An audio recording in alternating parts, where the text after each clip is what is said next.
Halo, Mang Cipece. Apa kabar? Assalamualaikum warahmatullahi wabarakatuh, Mang Cipece. Kali ini Sersan Daeng ya, ketemu lagi nih Sersan Anak bersama Daeng. Kali ini saya ditemani oleh Bung Ade, Tepu, bukan Ade yang kemarin digebuki. Iya. Kalau yang kemarin gebukin itu Ade juga ada ya, cuman di UI dia. Iya. Kalau ini Ade Indra Caniago. Beliau ini salah satu daripada dosen di perguruan tinggi ya, fakultasnya di Sumatera Selatan ya. Ya, Juga studi pendidikannya ke S3 ya, sedang berjalan ya. Itu sapa abe dengan beliau ini. Assalamualaikum warahmatullahi wabarakatuh. Waalaikumsalam warahmatullahi wabarakatuh. Nah, Bung Ade, kita menyaksikan dalam beberapa hari ini banyaknya kegiatan mahasiswa, terutama adik-adik kita, anak-anak didiknya Bung Ade ini, itu turun ke jalan menyuarakan aspirasi mereka, menuntut agar tidak dilaksanakannya penundaan pemilu dan mereka menganggap Presiden 3 periode itu masuk ilegal. Nah, mungkin bisa diceritakan karena Bung Ade ini juga termasuk dosen tata negara. Mungkin bisa diceritakan lagi. Ya, jadi kalau kita melihat aksi-aksi yang marak belakangan ini ya, dari minggu kemarin kemudian kemarin baru saja sama-sama kita saksikan, sebenarnya sederhana. Apa yang mereka lakukan ya dalam bentuk aksi demonstrasi itu adalah manifestasi dari hak mereka gitu. Hak sekaligus kewajiban. Di hak mereka sebagai warga negara, kewajiban mereka sebagai mahasiswa. Nah, itulah bedanya ya anak sekolah sama mahasiswa. Kenapa? Karena mahasiswa ada tanggung jawab tridharma. Jadi tugasnya nggak hanya belajar di ruang kelas, Menyelesaikan studi ya. oh iya, Dapat titel, iya. sudah. Itu bukan mahasiswa namanya. Artinya maha itu kan ya, yang namanya maha ya segala maha ya kan. Iya, cuma mahasiswa. Beda loh. siswanya ya, ya. Beda. Jadi siswa yang maha seperti itu ya. Iya. Oke. Cuma bukan maha orang Padang. Bukan nih. maha orang Padang. Kalau orang Padang maha itu artinya harganya mahal. Harga Artinya mahal. kaitan dengan dampak kenaikan ekonomi kenaikan harga ini. Nah, itu maha namanya. Itu maha ya. Sagalo maha, artinya semua jadi mahal.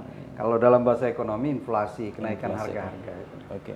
Nah, Bung Ade, kan sebelum dilakukan kemarin demonstrasi besar-besaran di seantero jagat Indonesia ini, mulai dari Aceh sampai ke Papua sampai di DKI Jakarta pada kemarin sudah kita saksikan kan, agak sedikit chaos juga termasuk kota Palembang yang kemarin juga disusupi oleh oknum-oknum yang tidak bertanggung jawab yang menamakan mahasiswa tapi ternyata bukan mahasiswa. Nah, yang jadi pertanyaan kan ini kalau menurut di luar daripada adik-adik mahasiswa kita, di luar daripada kaum-kaum akademisi, ini kan baru wacana katanya. Artinya belum ada pembahasan secara real di DPR. Terus sudah juga dibantah oleh kalau kita berbicara masalah Presiden 3 periode, Pak Jokowi, Presiden kita kemarin juga sebelum ada aksi-aksi, dia sudah mengatakan dengan jelas bahwasanya dia tidak punya niat dan tidak punya keinginan untuk melanggengkan daripada kekuasaannya sampai 3 periode.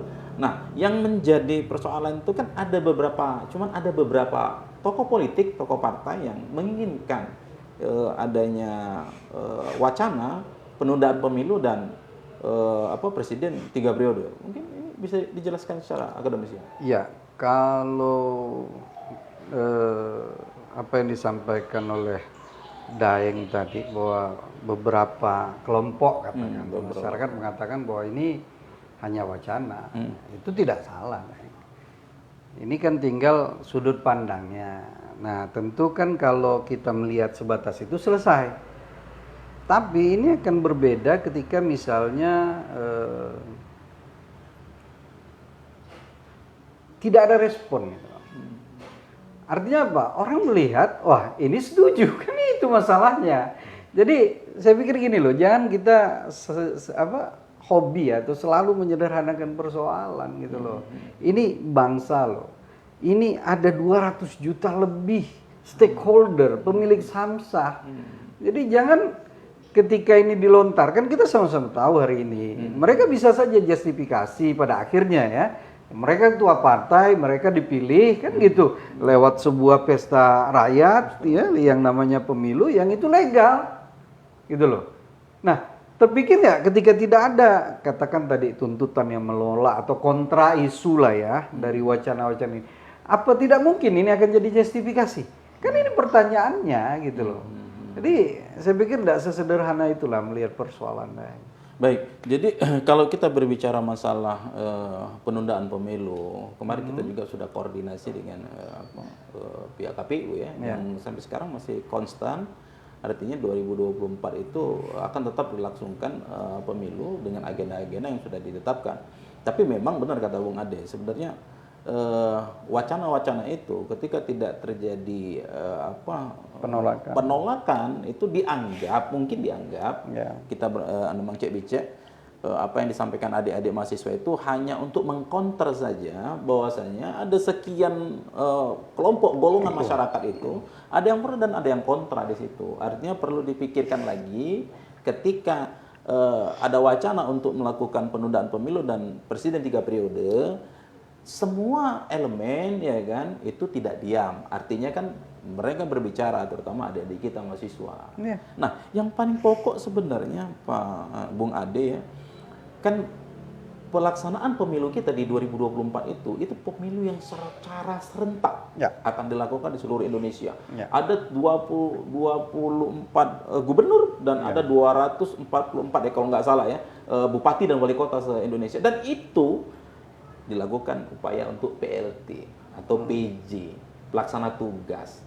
Nah ini kalau dari kacamata demokrasi, siapa yang berhak untuk menentukan daripada pejabat-pejabat yang sementara ini?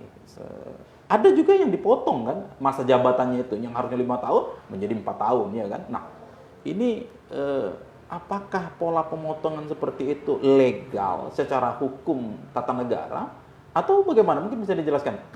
Bicara juga biar agak pintar kalau bicara masalah ini. Jadi gini Deng, artinya kita pengen melaksanakan event ini tidak sering ya kan, tidak berulang. Kemudian ya kita sama-sama tahu lah pengalaman yang lalu bahwa Sumsel ini ada berapa gelombang. Dan ini tentu punya kelebihan dan kekurangan masing-masing. Dan yang pasti kan rentan ini ada mobilisasi massa. Subjektivitas ini tentu perlu dipertimbangkan. Nah, itu juga mungkin yang mendasari semangat supaya pemilu kada ini dilaksanakan secara serentak. Nah, kalau kita bicara siapa yang berhak, ya tentu agak repot menjawabnya, Dai. Saya tidak ingin membahas itu karena ini tidak mungkin tidak ya dalam hitungan beberapa waktu ke depan ya, tahun ini dan tahun depan itu sudah hampir semua saya pikir angka yang Daeng sebutkan tadi akan melaksanakan pilkada, dan secara otomatis karena pilkada serentak masa jabatan habis maka akan digantikan oleh PJ yang ditunjuk berjenjang, ya kan? Nah, kalau berjenjang artinya kabupaten kota itu otoritas gubernur ya.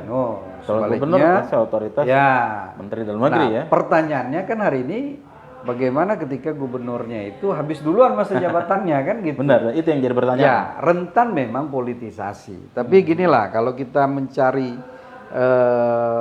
membahas ini tentu kita akan terjebak seperti kita bertanya duluan mana nih antara telur sama ayam ya. Dan itu nggak akan menjawab persoalan. Baik, saya lebih sepakat gimana? Kita kembali yang ini tadi. Ini belum selesai nih, Deng. Belum selesai ya? Iya. Mungkin bisa lanjutkan. Ya, maksudnya gini. Saya lebih sepakat gini nih.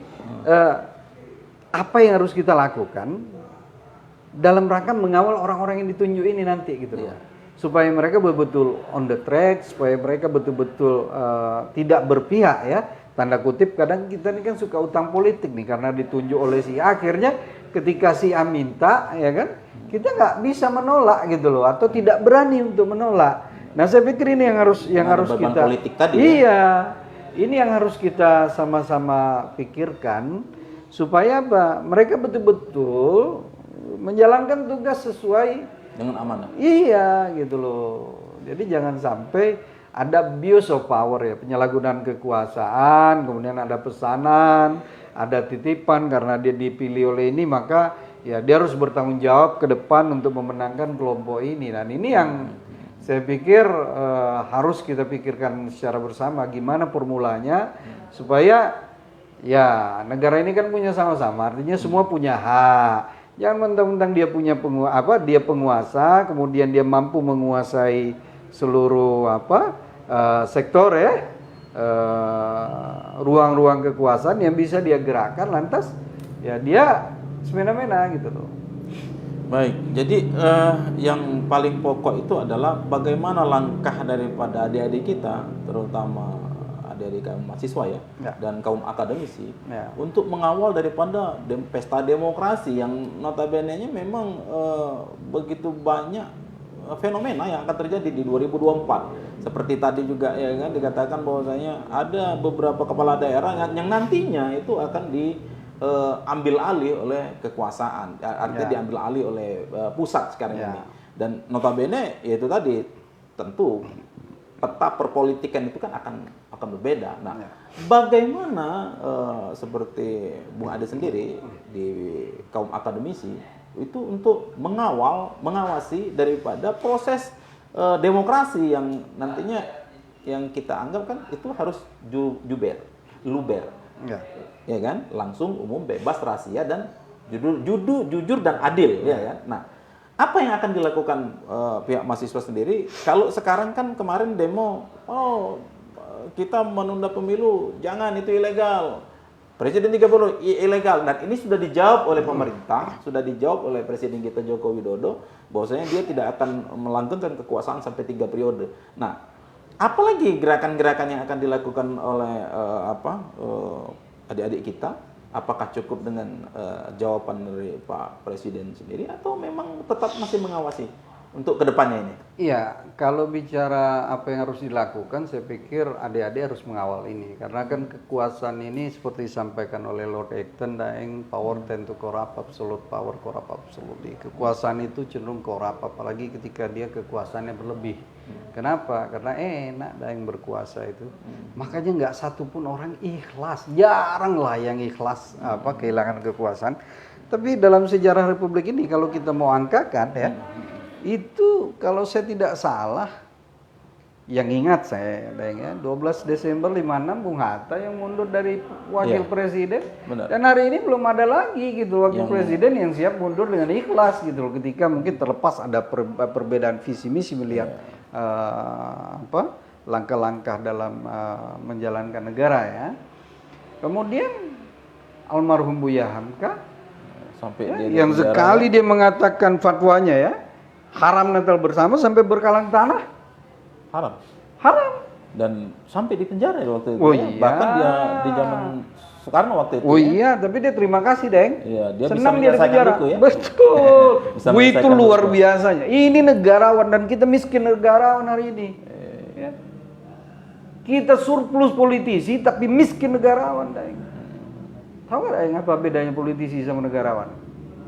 Ya, kalau politisi ya orang-orang yang hanya mencari kekuasaan saja, tapi kalau negarawan dia tidak perlu berkuasa tapi dia bisa mempengaruhi dari perbangsa dan negara. Ada lebih sederhana lagi, deh nggak salah, tapi ada sederhana lagi. Kalau negarawan dia berpikir nih setelah saya, generasi saya melakukan regenerasi. Ya, kalau politisasi melanggengkan daripada kekuasaan yang dia miliki, yang dia ada. Ada yang lebih sederhana lagi, pikirannya dari pemilu ke pemilu.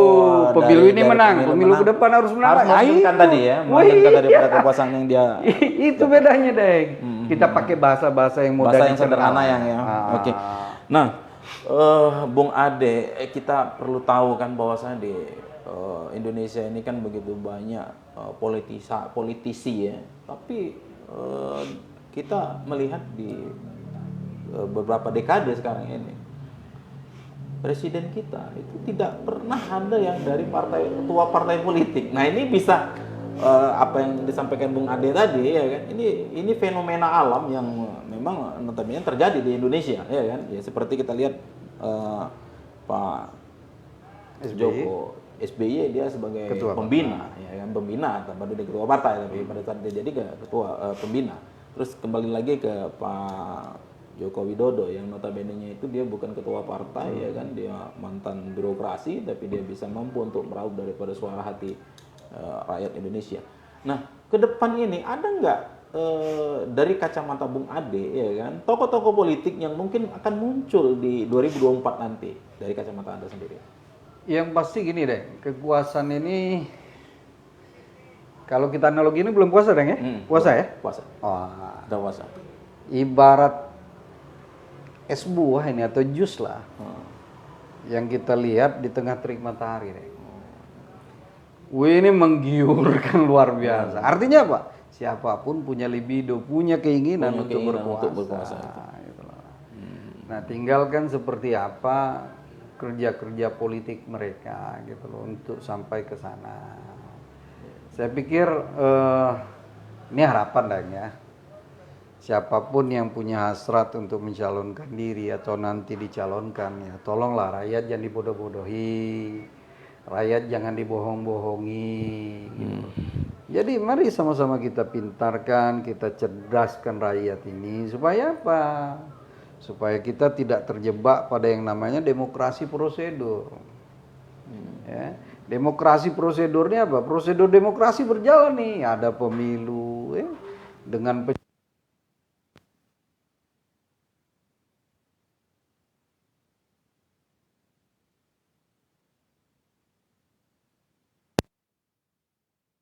sampai pada tataran praksis.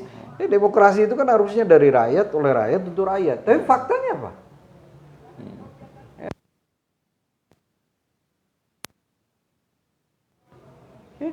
Kita bicara demokrasi kan hanya sekelompok.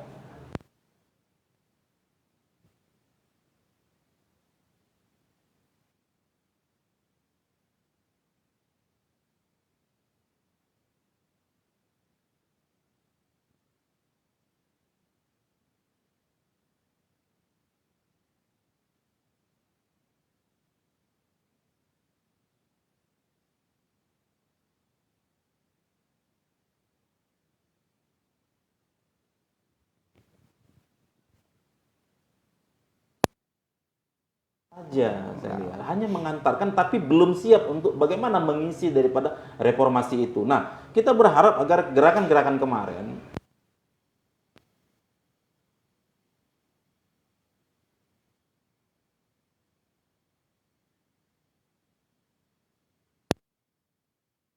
adanya isu penundaan pemilu, adanya isu presiden 3 periode ya kan. Tapi mereka juga menyerap aspirasi di rumah. Mungkin ibunya yang pas naik. Ini juga yang mungkin sebenarnya susah dapatnya ya kan? Iya, itu yang membuat gerakan-gerakan moral mahasiswa ada 3 tuntutan. Tapi 11 tuntutan. Kalau kemarin tuh di zamannya itu ada 3 tritura ya, 3 tuntutan rakyat. Nah, sekarang 11 tuntutan rakyat. Nah, mungkin bisa diceritakan lah Bung Ade. Apa istilahnya itu suara hati daripada adik-adik kita mahasiswa. Jadi gini, kalau bicara 98 kebetulan saya ada di sana hari itu. Jadi sebenarnya kan sederhana. Kita mahasiswa berpikir tadi ya kan ini hak dan kewajiban kita ketika kita melihat begitu banyak persoalan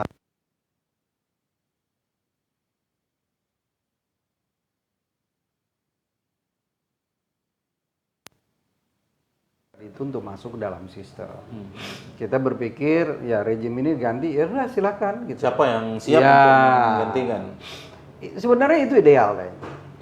Nah persoalannya menjadi tidak ideal ketika rakyat kita tidak siap berdemokrasi. Gitu. Demokrasi kita hari ini kan demokrasi NPWP, demokrasi nomor piro wani piro. Ya kan? Golput kita beda dengan terminologi banyak orang, Deng.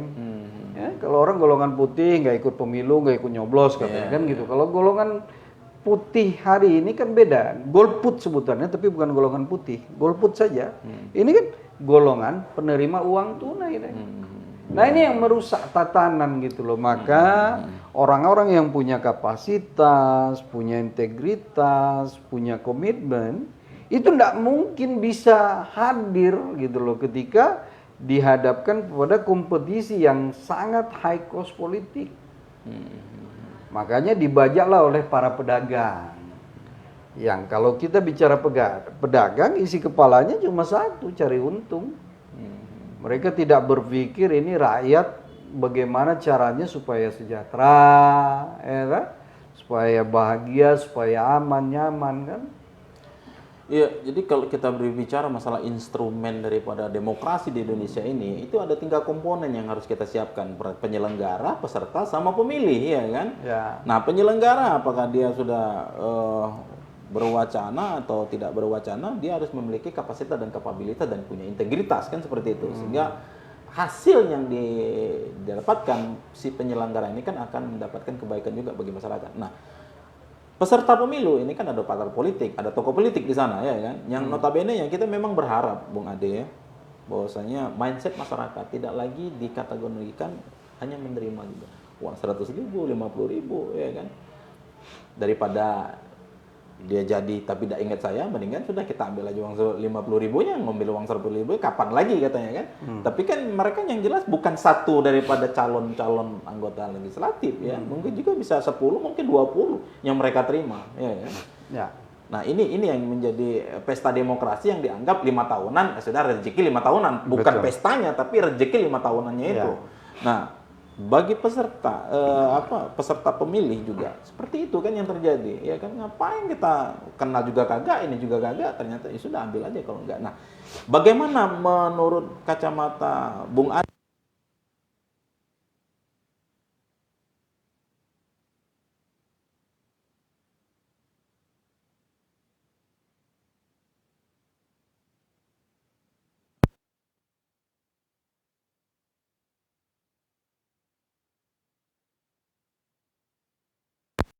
Cuma kan tinggal persoalannya orang-orang ini krusial buat saya. Kenapa? Kalau kita hari ini lihat ya, penyelenggaraan coba ikuti dari seleksi awal.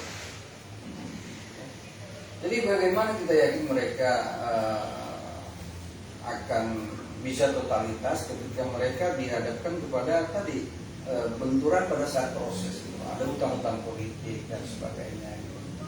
Nah ini dilema memang. Makanya saya lebih sepakat sebenarnya ruang-ruang ini diisi oleh partai kembali seperti pemilu yang lalu, sehingga mereka masing-masing menjaga, mengawal. Mereka yang langsung punya kepentingan, mereka yang mengawal kepentingan mereka gitu loh. Ya kan? Nggak mungkin lagi atau sulit lah ya, kecil menurut saya kemungkinan kalau mereka mau malin sama mereka. Kalau toh ruang ini masih ada, saya pikir kecil lah. Nah kalau hari ini kan enggak, siapa yang punya kemampuan lobby ya, atau siapa yang misalnya berjasa pada saat proses rekrutmen ini akan dapat atensi full gitu loh. Ini dilemanya di sana deh. Bukan kita tidak percaya sama teman-teman, tapi ruang ini terbuka gitu loh pada akhirnya. Dan ruang-ruang ini kecil mungkin, tapi jangan lupa yang kecil ini yang bikin kita nyampah pasir, koral ya kan. Ini yang kerikil yang biasa yang bukan yang besar. Kalau besar kita berlari kan gitu. Nah, bisa mengantisipasi ya. Nah itu yang saya maksud, hal-hal yang kecil seperti ini, sepele ini harusnya bisa diantisipasi oleh stakeholder. Nah tentu ini tidak cukup guys. Kenapa? Karena saran demokrasi itu dua.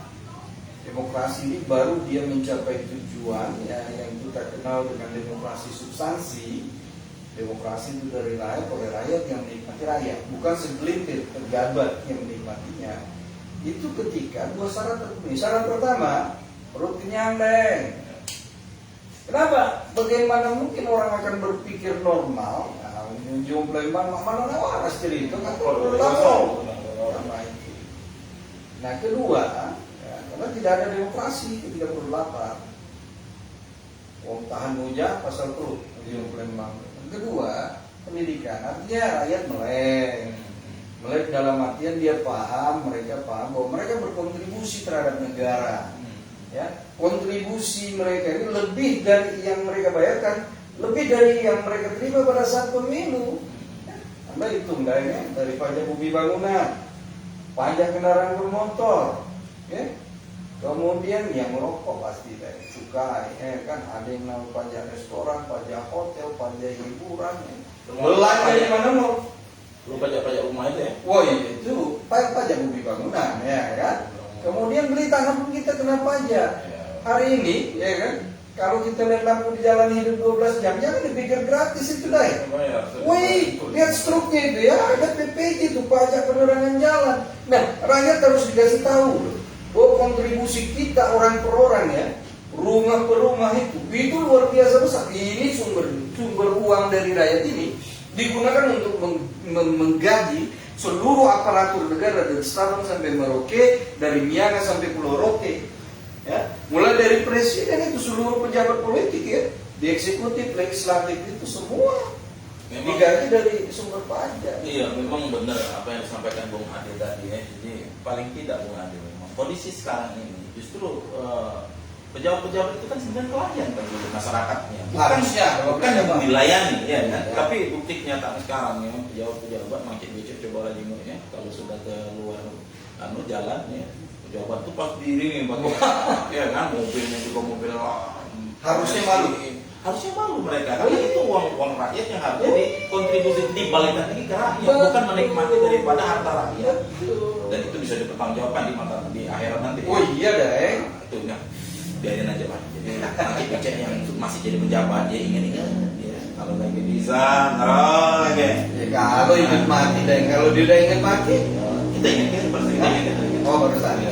Nah jadi Bung Ade kita memang aku sepakat sih, aku yang sampaikan Bung Ade itu adalah sebenarnya media massa sekarang ini terutama media sosial ya kan itu sangat luar biasa, dan kita berharap agar tahun-tahun ke depan masyarakat itu sudah mindsetnya sudah pola pikirnya sudah berubah terkait dengan pesta demokrasi, tidak lagi menerima duit seperti golput tadi, menerima uang secara tunai kan.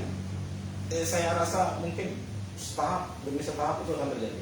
Dan kita berharap adik-adik kita juga, Bung Ade, tidak hanya sebatas ada cerita ketika mahasiswa itu berjalan itu ada pesanan segala macam. Tapi yakinlah ini Bung Ade, dan kita tahu persis 98 beliau turun ya kan, macet becek terserah tuh yang namanya adik-adik mahasiswa itu tidak bayaran ya. Oh, dan bukan masa bayaran. Picik kalau bilang adik-adik mahasiswa, atau jangan-jangan yang ngomong itu pengalaman pribadi itu deh. Ya, kalau ya mungkin pengalaman pribadi yang bisa mengukur baju badan. Jadi Mancing Becek, adik-adik mahasiswa sekalian tetap semangat ya, tetap menyuarakan aspirasi. Siapa lagi kalau bukan adik-adik mahasiswa yang bisa merubah daripada tatanan-tatanan di negara kita ini ya. Karena adik-adik mahasiswa nggak ada utang politik dan tidak udah punya utang politik, tidak integritas masih idealisme masih tinggi saya rasa. Mungkin Bung Ade ada harapan ke depan untuk adik-adik kita biar masyarakat berharap kami sebagai masyarakat terutama ketika mereka melakukan upaya demonstrasi besar-besaran itu tidak juga mengurangi daripada hak-haknya pengguna jalan. Dan kami berharap juga adik-adik mahasiswa ya tidak lagi dijadikan gebukan oleh aparat ya kan, chaos di mana-mana kan, kasihan kan ujung-ujungnya rusak. Jadi fasilitas juga. Jadi gini deh, kalau cerita tadi bikin macet jalan, kalau masanya banyak yang mau nggak mau jalannya macet. Nah saya pikir gini lah, kita nggak substansi berdebat itu ya, yang substansi adalah sesuai dengan undang-undang mereka harus memberikan pemberitahuan, menyampaikan pemberitahuan kepada pihak polisian. Nah tugas polisi lah mengawal. Polisi kan udah dapat surat nih, tahu apa yang harus dia lakukan terhadap lalu lintas, jalan lalu lintas dialihkan kemana karena ada posisi legitimasi harus mereka udah ahli lah kalau salah. Jadi jangan itu dipolitisasi ya istilahnya. Iya, ada substansi. Itu kan suara dari masyarakat lain, kalau kita sudah paham lah masyarakat. Ya makanya enggak kan ini kan untuk masyarakat, biar masyarakat paham kan gitu. Jadi Bung Ade mungkin kan enggak, tadi soal isu kan belum apa. Iya, ini isunya saya mau mengangkat isu tadi yang terkait masalah presiden 3 periode. Apakah adik-adik mahasiswa kita, terutama Bung Ade kaum akademisi, masih meyakini dalam tanda kutip bisa dilakukan oleh orang-orang Senayan di sana untuk dilakukan perubahan-perubahan yang kalau hari ini katanya iya tidak dilangsungkan daripada penundaan pemilu, kita tidak tahu 3 bulan itu ujungnya jadi ya kan. Dan mohon maaf Bung Ade, kita banyak pengalaman ya. Aku tidak akan mau jadi calon ya kan, rupa-rupa calon kan. Kita kan sudah punya pengalaman macam itu kan. Nah, mungkin itu yang pengalaman trauma. Jadi trauma ya kan. Ya kan, ujungnya cuma ida, ujungnya lagi video. Jangan ida kayak profesi berat. Cuma cerita lagi. Jadi kan gini, kita ini kan manusia dikasih otak sama Tuhan. Yang kalau kita gunakan, aku pikir otak ini gak akan pernah bohong. Ya, saya kasih analogi deh. Kalau misalnya ada Siti Nurhaliza di kiri saya, di kanan ada Raisa, saya tanya sama dia, belakang ada yang? Hah? Buyang yang ngatur kejahat, karena itu. Nah itu satu. Kemudian analogi kedua, kalau ada orang jatuh di depan kita, ya kan, otaknya nggak punya mata, posisi di belakang, tapi dia perintahkan kaki. Ada nggak? Hei kaki, datangi budak itu, terajang ke kapak budak itu, siram parah. Ada nggak? Nggak ada. Nah maksud saya, fungsikan ideal otak ini jangan untuk merasionalisasi kepentingan kita, gitu loh. Kalau bicara politik, nggak ada yang nggak mungkin ketika semua orang bersepakat. Nah dalam konteks hari ini, kepentingan tadi 3 periode ini cukup diselesaikan di gedung parlemen. Nah kita sudah punya pengalaman dari amandemen tadi. undang-undang. Ya kita sudah punya pengalaman trauma lah, kan tadi ya. Ya, ada apa sih kepentingan undang-undang Omnibus Law itu kejar tayang pengadaan gue ujung-ujung judicial review di MK selesai bermasalah. Ya meskipun keputusannya sangat menyedihkan. Kenapa? Sama. Oh catatan gitu loh, diberikan ruang untuk ini. Nah ruang ini yang membuat kita berakhirnya tidak yakin apapun statement negara hari ini gitu loh. Ini hukum itu harus hitam putih deh. Nggak bisa dikatakan andai kata umpama Nggak ibarat bisa, dia ada pasti, hukumnya adalah pasti. Nah, ketua partai sekarang tanya berapa banyak waktu kita di sana, berapa banyak rakyat Indonesia? Apa semua rakyat yang 200 juta ini mengikuti perkembangan proses undang-undang? Kan enggak ada ya. Mungkin ya tidak banyak lah ya, wartawan mungkin kan, kemudian ya intelektual, mahasiswa yang peduli. Kan ini problemnya, jadi jangan salahkan pula ketika tadi ini kan berlaku pepatah lama yang sekali lancung ke ujian seumur hidup tak cayo lagi. Iya. Kan gitu, ya namanya juga dibohongi. Benar. Kita idakan impor A, B, C, ujung-ujungnya apa? Kok buyang yang kita impor aku waya-waya cangkul impor kok gitu nih? Ini kan statement presiden. Waya-waya manusia begawi, Nah, nah ini kan yang membuat rakyat trauma. Jadi jangan juga salahkan adik-adik mahasiswa. Kemudian jangan juga adik mahasiswa ketika mereka bergerak mereka dicurigai. Wah ini ditunggangi. Emang kuduh adik-adik mahasiswa itu. Wah jangan picik lah. Gitu. Jangan mentang-mentang ada di ruling party ya di seputaran kekuasaan ketika merasa terancam, kemudian pakai jurus mabuk nih deh. Wah, semua orang kata, wah ini ditunggangi, wah ini dibayar, wah ini ukur baju di badan apa gitu loh deh. Jadi memang benar Bung Ade, kita berharap juga agar gerakan-gerakan adik-adik kita mahasiswa ini memang benar-benar menyuarakan aspirasi masyarakat. Yang notabene-nya itu, ya kita juga agar berharap jangan terjadi pertempuran perkelahian antar anak bangsa sebenarnya. Oh iya, aspirasi adik-adik mahasiswa kita ngomong dengan pada pejabat.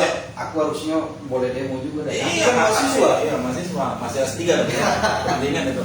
Nah, kita sahabat masih dicet yang mungkin sekarang jadi pejabat yang nonton TV, tolong lah ya berikan kepercayaan kepada masyarakat terhadap kinerja Mang Cipika yang jadi duduk di jadi pejabat ya dah. Karena kok jabatan itu amanah ya kan. Jabatan itu sementara ya kan? Dan tidak akan bisa langgang ke yang jadi luruskan ya. Mungkin Bung Ade sebelum kita ini ada lagi yang mau disampaikan. Ya mungkin mengingatkan isu tadi. Ya yang terakhir itu karena ada yang juga mengingatkan sama-sama siapapun pikirnya. Apalagi di bulan penuh Ramadan. Dan ini pesan Al-Quran bukan pesan Adi Indra Caniago. Tawassul bil haq wa tawassul bis sabr, saling mengingatkan, saling nasihati dalam kesabaran dan kebenaran. Jadi hidup ini pagi, siang, sore, malam, pagi lagi, Senin, Selasa, Minggu, Senin lagi, Januari, Desember, Januari lagi, Uji Wong Palembang lah, Panu gitu. Cuma sih mati. Nah, saya pikir kalau kita sama-sama beragama, tentu kita yakin bahwa ini akan ada pertanggung jawab. Ayo, ingatlah ini. Gitu loh. Jangan Uji Wong Palembang dan berpuasa bersejarah. Ya, Nah, kan ini semua akan dimintai pertanggungjawaban. Jadi saya sering kasih contoh sama mahasiswa saya dari, ya karena kan sama dengan orang sholat, niatnya lillahi ta'ala yang di lapas, tapi belum tentu kegerak dan ke hatinya itu sama tadi. Kalau bahasa Gandhi harmoni itu ketika apa yang dia pikirkan itu dia yang sampaikan, kemudian itu pula yang dia kerjakan. Nah, tidak semua orang mampu menciptakan harmoni seperti ini gitu loh. Nah, saya kasih analogi sama mahasiswa saya gini, kalau Anda datang ke kampus cari kelas, saya jamin Anda dapat. Cari jodoh tidak mungkin tidak dapat, ya kan?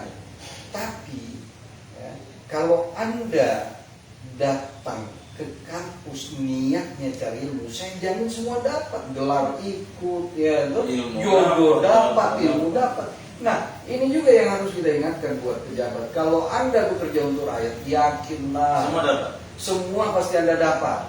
Doa Anda dapat. Makanya saya bikin quote deh. Politik itu jalan paling cepat ke surga, sekaligus neraka, paling dekat penjara. Kalau tidak percaya silakan coba.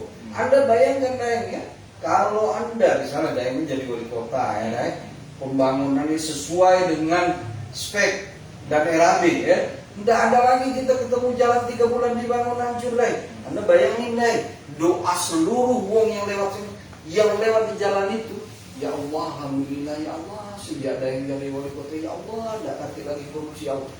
Hah? Ngantar ke surga dah. Coba jalan 3 bulan dibuat hancur, sumpah serapah, segala kebun binatang keluar. Iya Daeng, kalau cuma sumpah serapah. Kalau LSM masuk, wartawan masuk, polisi masuk, jaksa masuk, obat membujung lebar. Ya. Jadi market dicek ya, kita memang harus saling ingat-ingat. Ya, tawasul bil haq wa tawasul bis sabr. Adik-adik juga yang mengingatkan daripada pejabat-pejabat kita juga, hendaknya tetap juga bersikap arif, intelektual, jangan kayak omongan orang-orang ya kan, berbicara tanpa ini pakai emosi ya. Saya yakin lah adik-adik mahasiswa kemarin sudah bagus, tidak ada bentrok sama sini, itu pun kalau bentrok itu cuma sebagian kecil. Biasa itu. Biasa ya. Itu. Nah, tapi alhamdulillah dari Sabang sampai Merauke pergerakan mahasiswa itu memang benar-benar sudah mengarah ke intelektual, dan itu juga tidak terlepas daripada mentor-mentor mungkin Bung Ade juga salah satu mentor ya. Tapi tidak, Bung Ade ini adalah sebagian daripada dosen yang notabene memberikan kontribusi kepada mahasiswa yang baik-baik tentunya. Mungkin pesan sekali lagi Bung Ade bagi adik-adik mahasiswa kita, mahasiswa Bung Ade sendiri dan masyarakat. Ya, buat Indonesia.